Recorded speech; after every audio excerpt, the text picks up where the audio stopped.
Before I noticed the light in my inventory, the whole world had already started deciding what I was. To them, I was the hunter who ended Jeju, a miracle, a threat, maybe something past human. If this story keeps you listening, leave a like, drop a comment, and subscribe. It helps us keep building these episodes. Now let me take you back to where this started.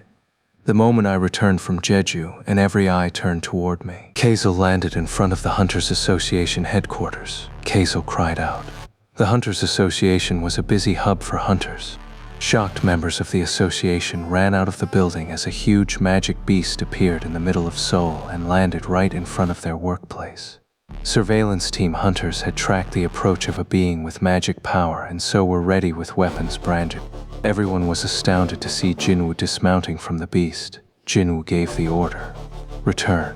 Kaisel melted back into Jinwoo's shadow. People recognized him immediately. Someone in the crowd stammered. Was that Hunter Sung's minion? Another voice wondered.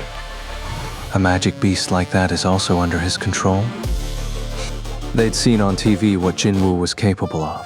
In their minds, it wasn't unreasonable for him to be commanding a magic beast as well.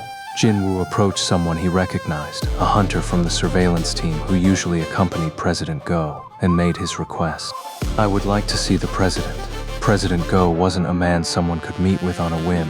Even members of the government had to wait at least a week to see him. But how could you say no to this man? A hunter who had suddenly popped up in the middle of a raid he wasn't assigned to and dispatched a magic beast that was slaughtering S-rank hunters. Besides, the president of the Hunters Association was bound to want to meet with him as well. The subordinate informed him. The president is currently at the hospital. Jinwoo asked, is he ill? He recalled that President Go's health wasn't the best. His heart condition might have been exacerbated by the raid broadcast. The subordinate answered, no, he went to check on Hunter Cha. Jinwoo nodded. He realized he might not get to see President Go today. The subordinate stopped Jinwoo before he could walk away. I'll contact him for you. Please wait a moment in the reception room. Jinwoo answered, great, thank you. He was relieved. He had something he wanted to tell President Go as soon as possible. Haein had been admitted to the official hospital of the Hunters Association. President Go was waiting to hear from the doctor. President Go asked as soon as he saw the doctor. How is she doing? The doctor answered, we haven't done a thorough examination, but she seems to be stable. She's sleeping comfortably now. I see. President Go nodded. Nothing he didn't know. Haein's current condition was confusing to the doctor as he too had been watching the raid right next to President Go. The doctor was confused. Her face was pale from the loss of blood. How was Hunter Che able to recover to this extent? President Go remained silent. The president had received a detailed report from her fellow hunters, but he didn't share it with the doctor. Even if I told him the truth, would he believe me? Would the doctor believe that Jinwoo had treated Haein by using the power of a deceased healer? Besides, Jinwoo had asked for the camera to be turned off so as to keep this ability of his hidden, so President Go knew better than to spread the information around.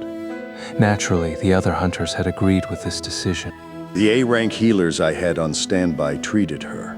The doctor accepted that. Her condition looked quite critical, but I'm glad they made it. Fortunately, it appeared as though the doctor believed President Go. The doctor recalled something. Oh, about Hunter Sung. Jinwoo's name got the president's attention. What about him? As President Go's eyes sharpened, the doctor spoke quickly.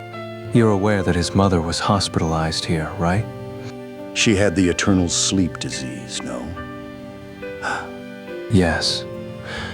President Go had read up on Jinwoo's family and relationships when the association investigated him. He imagined the worst-case scenario, and his face hardened. Did she pass away? The doctor shook his head. Just the opposite. The opposite? She woke up from her coma and was discharged immediately. Are you serious?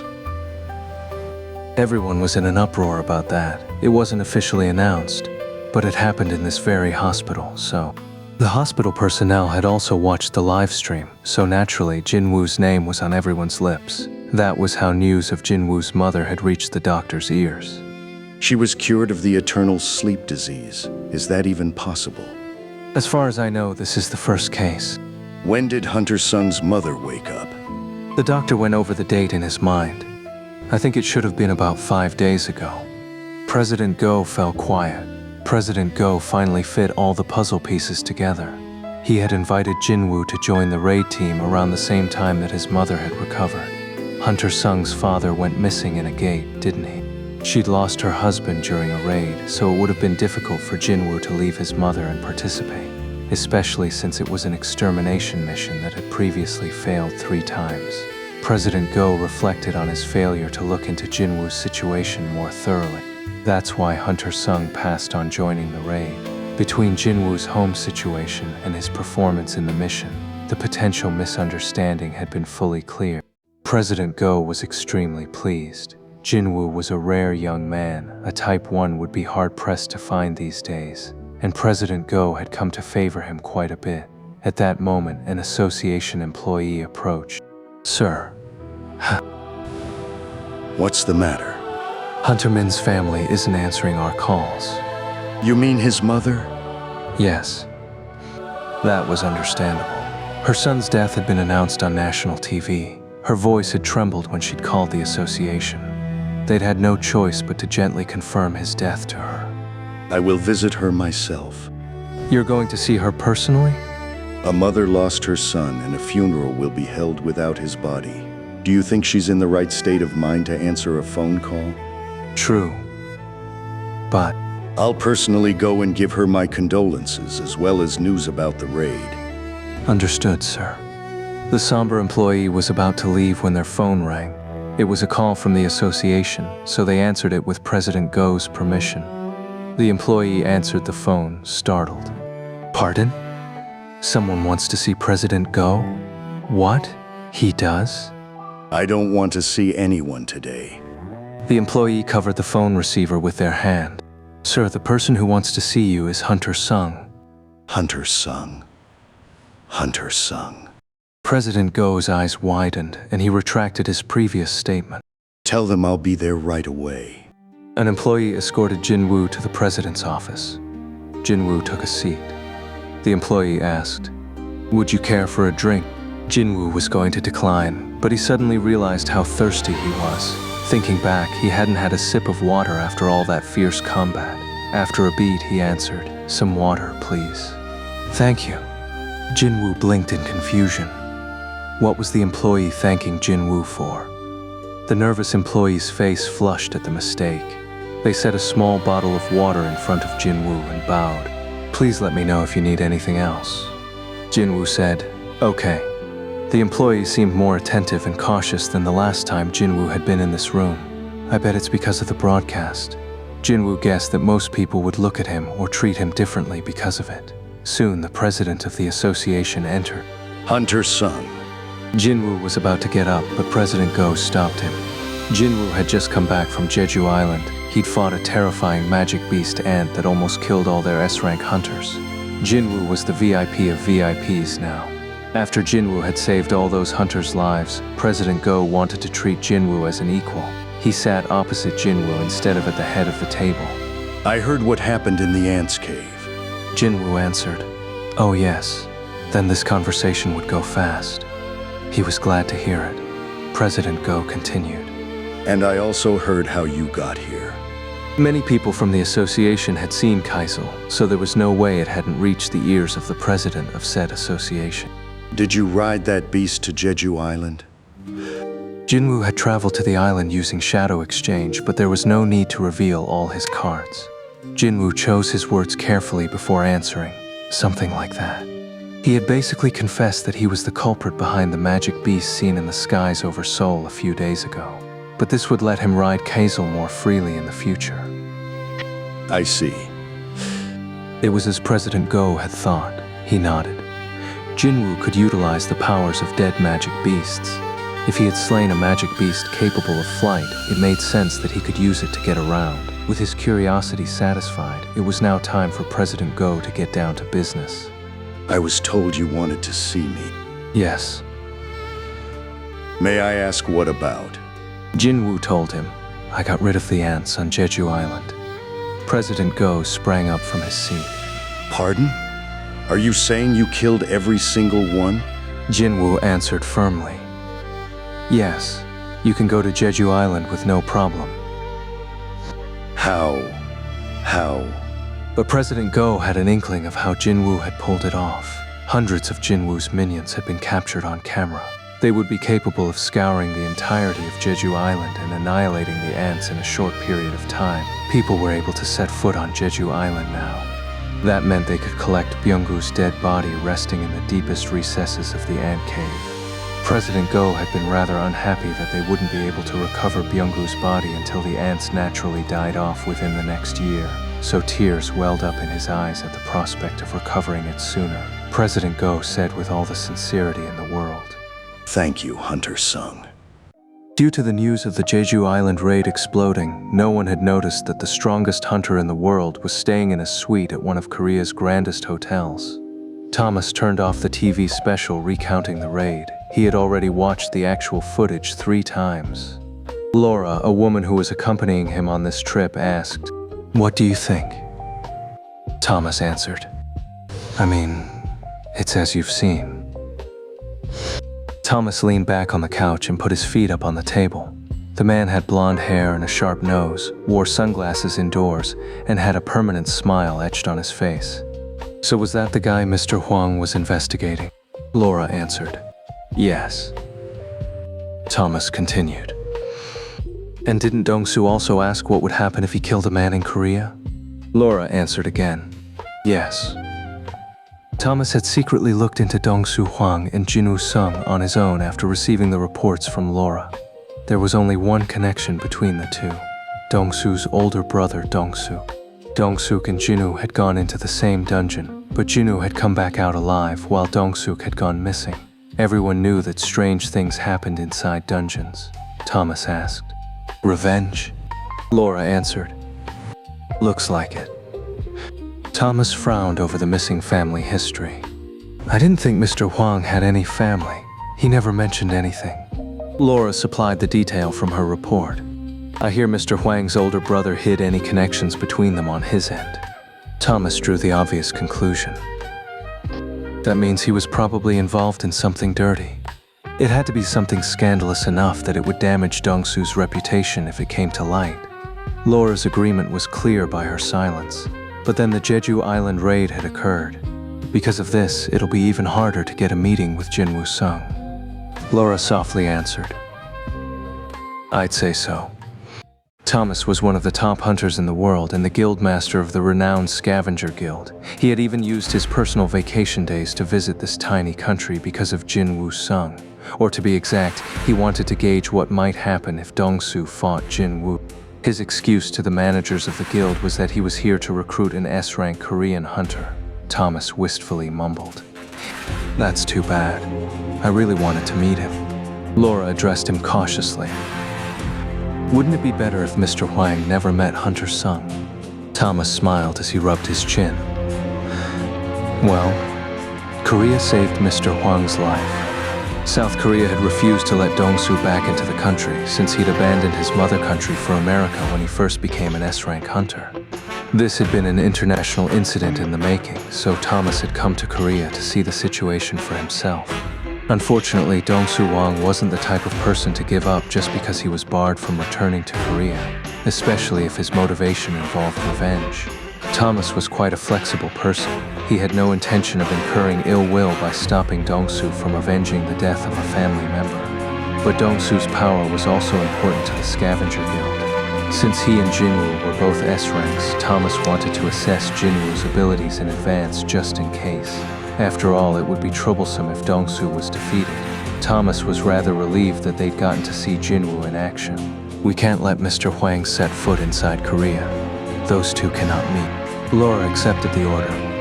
"I understand. I'll cease all legal action as well." Thomas added one more instruction. "I'll talk to Huang.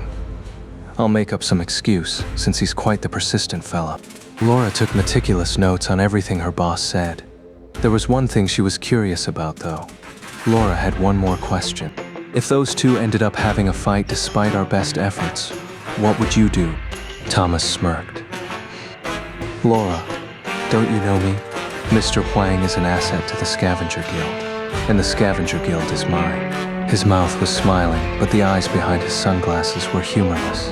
He always kept his sunglasses on in order to hide his piercing gaze. Thomas lowered his voice as he sat upright on the couch. No one puts their hands on my assets. Not even the American government. Thomas Andre, one of 5 national-level hunters. The man was the power of a country personified.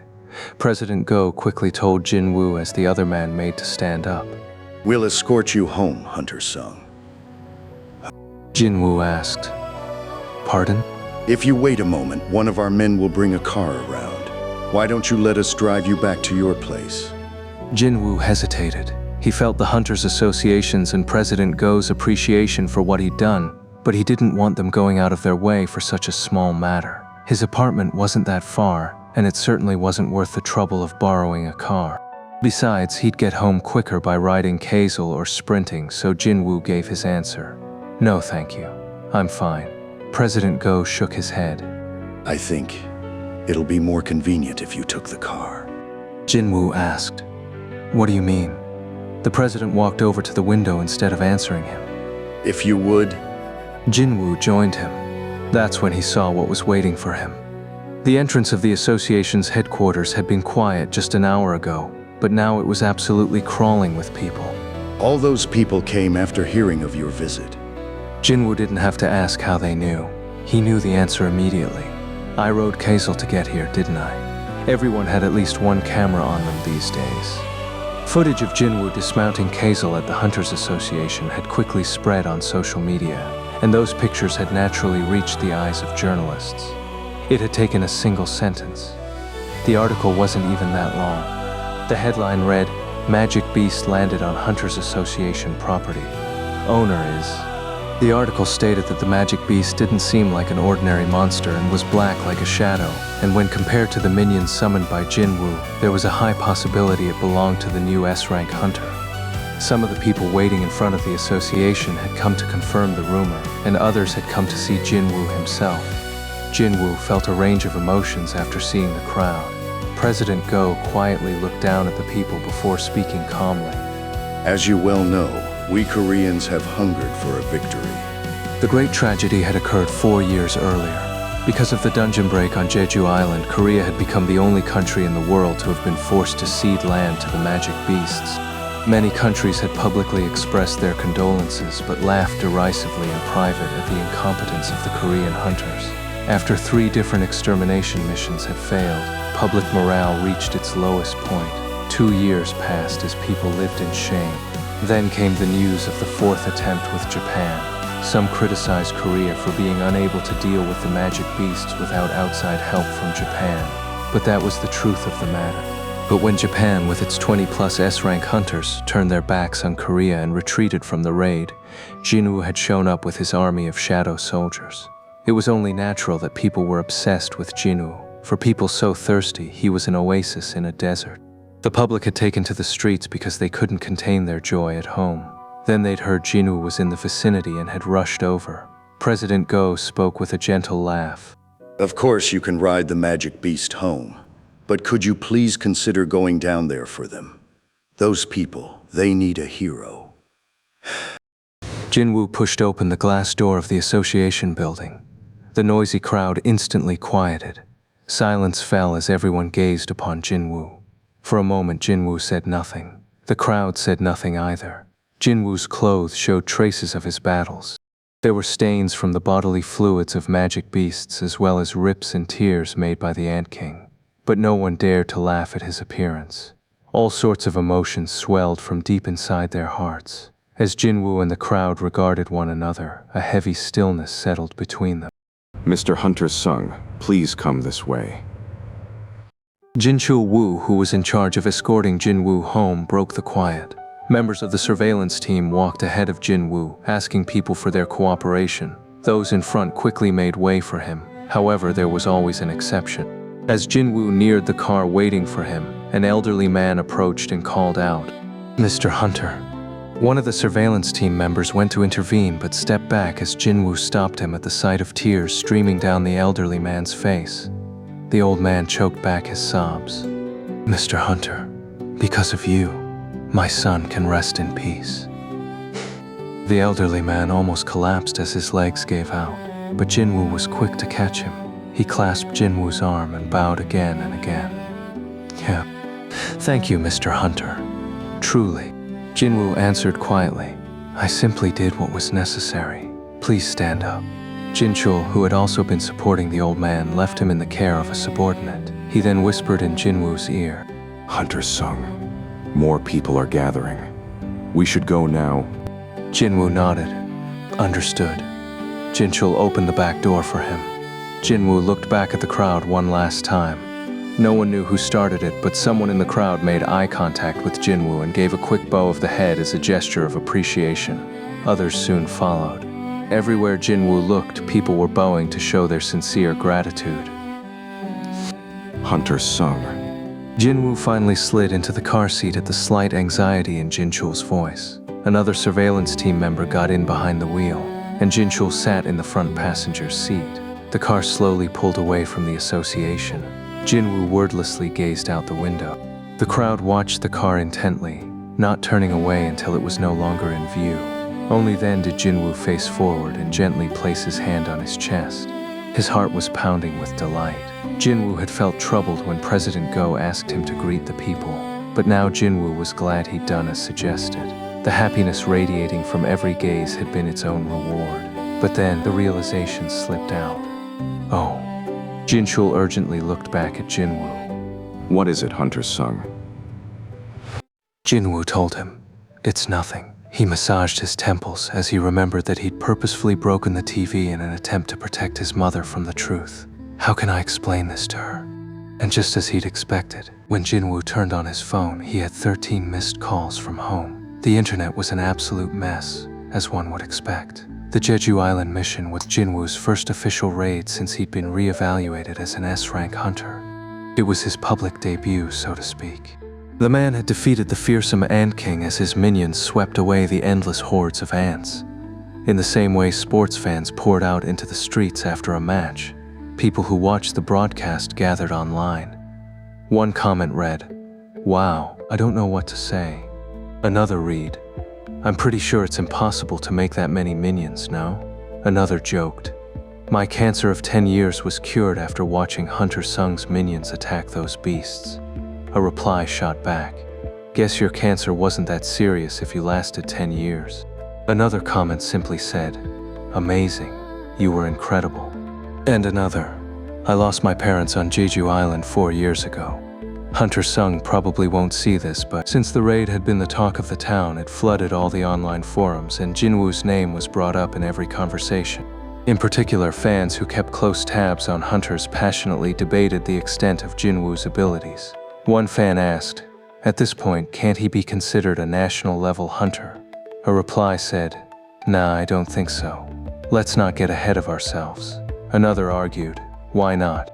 He cleared an S-rank dungeon pretty much by himself, and he's obviously way stronger than the other S-rank hunters."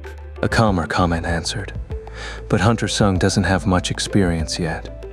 If he's actually that talented, he'll gain recognition in due time." Another said, "In any case, he's so freaking cool." Someone else wondered, "I heard E-ranks weren't that different than normal people, so how did he get so powerful all of a sudden?" Another asked, "Is Hunter Sung a reawakened being?" A final reply explained, "Most people don't realize that Jinwoo is a reawakened being because he asked for his information to stay confidential, so, of course, some people weren't all too happy with." One person objected, "But wait. Wouldn't Hunter Min still be alive if Hunter Sung had joined the raid from the start?" Another asked, "Why did he appear in the middle after he said he wouldn't get involved?"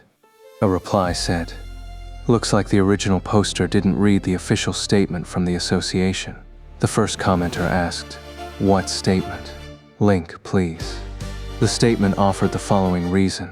Although Jinwoo was an official S-rank hunter, he had no previous experience with high-rank dungeons, so the association had decided to keep him nearby in case of emergency and insert him as needed, rather than making him part of the official raid team. Although this statement from the association was a rush job, it was good enough to assuage the public. President Go thought, "This is all I can do for Hunter Sung." With this quick response, President Go managed to both protect Jinwoo's privacy and shield him from any blame.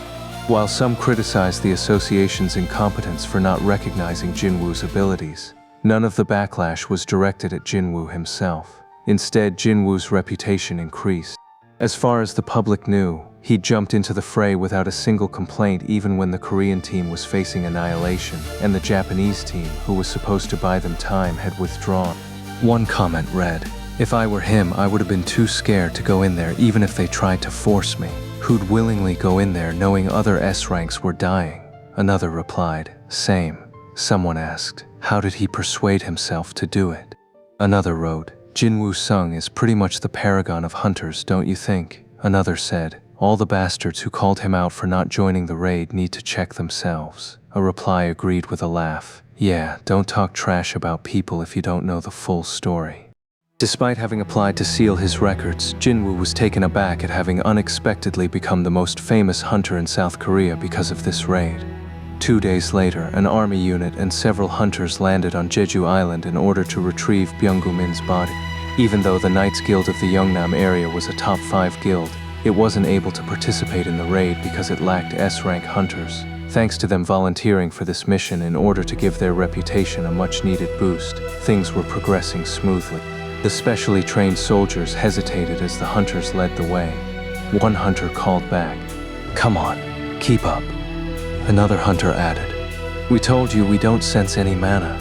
Seriously, you don't believe us?" The hunters walked far ahead of the soldiers, waving at them to hurry along. The soldiers finally followed them with extreme caution. Though frustrating for the hunters, the soldiers' trepidation was understandable. Ordinary people couldn't detect mana, nor could they defend themselves against magic beasts. An abundance of caution was all they had at their disposal. The guildmaster of the Knights Guild clicked his tongue as he scanned their surroundings with his hands on his hips. The guildmaster froze. His jaw hit the ground. The closer they got to the ant cave, the more dead ants they saw littering the ground. Corpses were even piled up in hills in some places. The vice master of the guild, who was also a close friend and longtime colleague, shook his head. "Boss, do you see this? Can you believe one hunter did all this on his own?" Jong-soo had no answer. The Knights Guild had participated in the 3rd Jeju mission, so they knew firsthand how terrifying the ants were. To see those creepy crawlies in this state, Jong-soo agreed. "Yeah, that dude, Jinwoo Sung, or whatever his name is definitely on another level." The Vice Master continued to marvel. How was he able to exterminate every single ant in an area this large? Jong-soo could only agree. Right.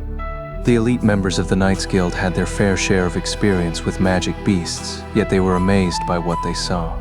They continued to be impressed as they made their way to the entrance of the ant tunnels. "Boss, is that it?" Jong-soo answered. "Yeah." The hunters stopped just outside the entrance to the ant cave and waited for the soldiers to catch up. The guildmaster lit a cigarette since he had nothing else to do to pass the time. Likewise, the vice master also raised a cigarette to his lips. However, the cigarette slipped from the vice master's mouth. The guildmaster frowned as he watched it fall to the ground. "Hey, what's the matter?" The vice master urgently tapped the guildmaster's shoulder and pointed straight ahead. "Boss!" Jong-soo finally saw what Yoontae was pointing at. Whoa. A human shadow was visible at the entrance to the caves. The shocked guildmaster raised his voice. "You, who are you?" Jong-soo Park, the guildmaster of the Knights Guild, couldn't believe what he was seeing. A seemingly normal foreign male walked out of the entrance to the ants' cave, but that wasn't possible. The suspicion crossed Jong-soo's mind. This mission is top secret, isn't it? The ground was covered with the highest quality essence stones. The association had decided to delay announcing the end of the mission until they figured out a way to prevent a mad rush to collect them. Therefore, very few people knew that there were no longer any magic beasts on the island. Only the association, the soldiers, and the one who'd exterminated the beasts, Jinwoo Sung. But Jong-soo was willing to bet every earthly possession he owned that the man standing in there wasn't Jinwoo. How could he forget Jinwoo's face? He was the most talked about hunter in Korea right now, and his name was on the very top of the Knights Guild's recruitment wish list. Jong-soo addressed the figure again. "I asked who you are. What were you doing in there?" Jung-soo wasn't sure if the man couldn't understand him or simply didn't want to respond, but the only answer he received was a smile. Yoon-tae Jung, the vice master of the Knights Guild, inched closer to Jung-soo and narrowed his eyes in suspicion. "Boss, are you sure that's a human?" Jung-soo could not give him a confident answer. I don't know. They were certain he was neither a hunter nor a magic beast, since they couldn't sense any magic power coming from him. But the man gave off a weird aura. Yoon-tae was usually one to punch first and ask questions later, but the ominous energy emanating from the stranger gave him pause. However, unlike the hunters, the soldiers had no way to perceive mana. As soon as they noticed the man, the soldiers raised and cocked their guns. Worried they might kill someone, Jung-soo quickly stopped them. "Hey, don't shoot! He isn't a magic beast." A soldier hesitated. "Then, is he human?" Jung-soo nodded, but his expression was uncertain. "That's probably. If he isn't a magic beast, then he should be human." With his limited knowledge, that was the only conclusion he could draw. The commander of the army unit nodded shortly. "Understood. We'll handle it from here." Jung-soo was surprised. "Pardon? Aren't you guys just here to collect Hunter Min's body?" The commander explained. "We also have orders to supervise the situation on Jeju Island." Jung-soo nodded and withdrew. If an opponent wasn't a hunter or a magic beast, there was no need for the Knights Guild to interfere. Jung-soo thought it would be best to stand down, observe, and not get involved. The commander shouted at the man, "You have entered a restricted area. If you do not follow our instructions, we will open fire." The man's smile didn't budge. The soldiers swallowed hard. The same question passed among them. Should we shoot? Considering they'd never fired a gun at a human before, their reactions made sense. The hunters were tense as well. They were starting to think that the strange man might be hiding something, since he just stood there grinning. The man then put his hands in his pants pockets. Jung-soo wondered, is he really human? How could a person be so relaxed with so many guns trained on him? Jung-soo's expression turned grave. The soldiers cocked their guns again. Not being able to see the man's hands was making them tense up even more. The commander yelled at his men, "Don't fire! Don't fire! Not yet!" But then, a soldier shouted, "Commander!" The commander stared in confusion as the mystery man opened his mouth. The man spoke a language they couldn't understand. Not only that, but his voice and pronunciation sounded like he was speaking something otherworldly. One soldier muttered, "Huh?" Another asked, "What's he saying?" The soldiers were unsure of what was going on because they'd never experienced this before. But Jung-soo stuttered. "The language of magic beasts?" Hunters sometimes encountered intelligent magic beasts in high-ranked dungeons. The man spoke in a similar language as them. The commander started to say, "Then that thing is..." Before the commander could finish his sentence, the foreign man took his hands out of his pockets. A gunshot cracked through the air. A well-trained Special Forces soldier had reflexively pulled the trigger at the man's suspicious movements. The startled commander flinched and spun toward the man. The bullet hit him in the forehead and fell to the ground uselessly. The man's smile had vanished. "Magic beast." Another shout followed. "It's not human." The shouting didn't last long. As soon as the man's eyes glowed red, hunters and soldiers alike felt a tightening in their chest. Another cry tore loose. But then, at the sharp snap of fingers, the humans went limp and collapsed to the ground like marionettes whose strings had been cut. That wasn't the man's doing. He turned around to address someone else. "What are you doing?" A shorter, middle-aged man appeared behind him and answered in the same otherworldly tongue. "There's no need to cause trouble. I just put them to sleep." This new man also spoke in the otherworldly tongue. The first stranger acquiesced, though he seemed disappointed. "You're right." His middle-aged companion stared into the cavern. "Did you check?" The first man nodded. "It's his power for sure." The middle-aged fellow looked at the unconscious hunters. "How odd. I don't know why he's helping the humans." The first stranger replied, "Who knows what he's thinking? If you're so curious, why don't you go ask him yourself?" The middle-aged man shook his head. "No, thank you. The hunting will start as planned. Nothing has changed. The first stranger accepted it. Got it. The elder of the pair lightly twirled his hand, and a black hole, a gate, big enough for a single person, appeared in midair. The first stranger spoke again. "Oh, right." The middle-aged man briefly looked back as his acquaintance continued. "It looks like one of them is here." The middle-aged man asked, "In Korea?" The first stranger offered a suggestion. "How about getting rid of that one first, since we're already here?" The elder man narrowed his eyes. Soon, the information the first had mentioned flowed into his mind, but he was unwilling to follow his companion's suggestion. "I think we should let him handle this area." The first stranger pressed him. "Are you saying you don't want to get involved?" The middle-aged man did not deny it. "I guess you can say that. Think what you want." The middle-aged man's voice followed him through the gate, and it closed behind him. After making sure the gate was completely gone, the remaining stranger mumbled, "Coward." He looked at the humans lying helplessly on the ground. They'd wake up soon. The man snorted and reached a hand toward the humans. For a moment, he only stared at the helpless humans.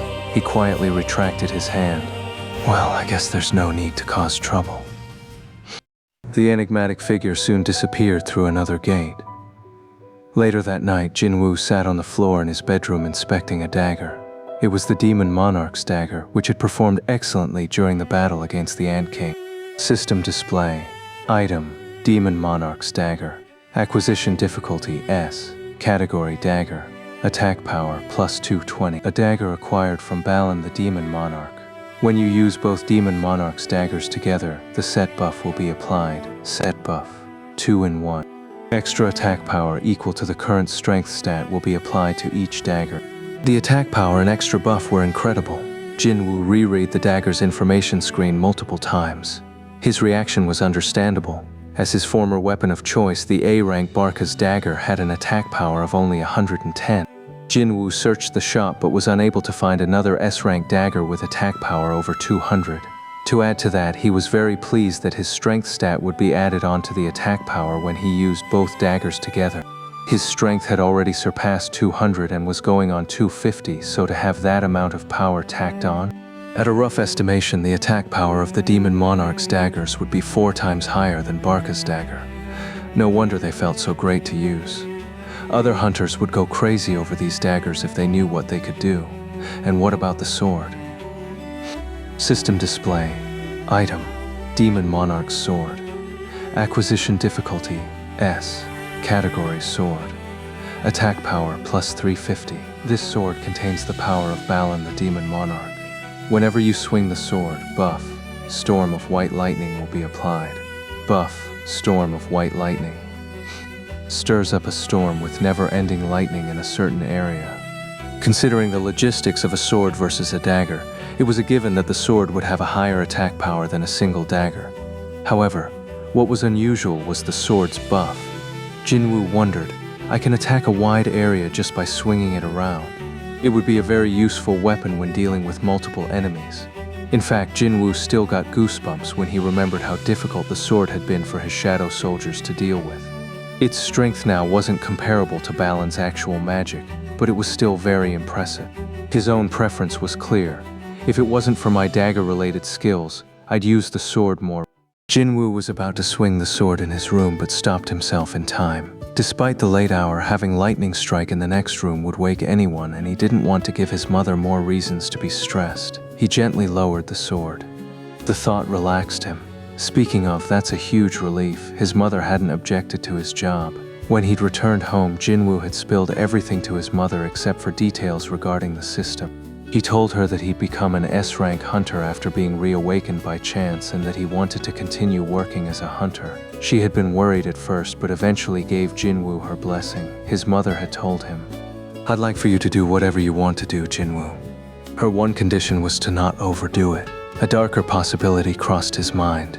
Though if a situation ever arises that I can't easily handle, Jinwoo shook his head to stop any dark thoughts. Then he remembered something his mother had said. His mother had asked, is that why he appeared? Jinwoo had asked, who? I heard your father's voice when I was asleep in the hospital. Jinwoo had pressed, What did he say? That's... She then explained that she had never heard anyone's voice in her dreams before then, nor had she heard any after. Jinwoo thought, I guess Mom still misses Dad. Despite that, she hadn't stopped her son from becoming a hunter because she trusted him. And so Jinwoo had no intention whatsoever of disappointing his mother. Survival, that was most important to Jinwoo. He'd gotten to where he was today despite all the setbacks, because he'd never given up. He steadied himself. Okay. There was nothing stopping him from raiding dungeons now that he had his mother's full support. He could establish a guild and quickly level up by sweeping all the high-ranked dungeons. Jinwoo couldn't wait. Another thought followed, and I have another reason to level up. Jinwoo summoned Igris, the shadow soldier who had been with him the longest. Plus, he was also the only knight-rank soldier provided directly by the system. In other words, Igris was closely linked to the system, more than any other soldier. Jinwoo looked at Igris and asked, You'll be able to talk to me once you rank up, right? Jinwoo had so many things he wanted to ask Igris. Of course, he didn't receive an answer to his question. Igris was silent as usual. If silence were a sound, Igris would be the noisiest soldier in the world. Jinwoo chuckled and picked up the demon monarch's weapons. Jinwoo called up his storage. Inventory. As he stored his weapons away, something sparkling caught his eye. Jinwoo wondered, what's that? His eyes widened. One of the items in the inventory was gleaming.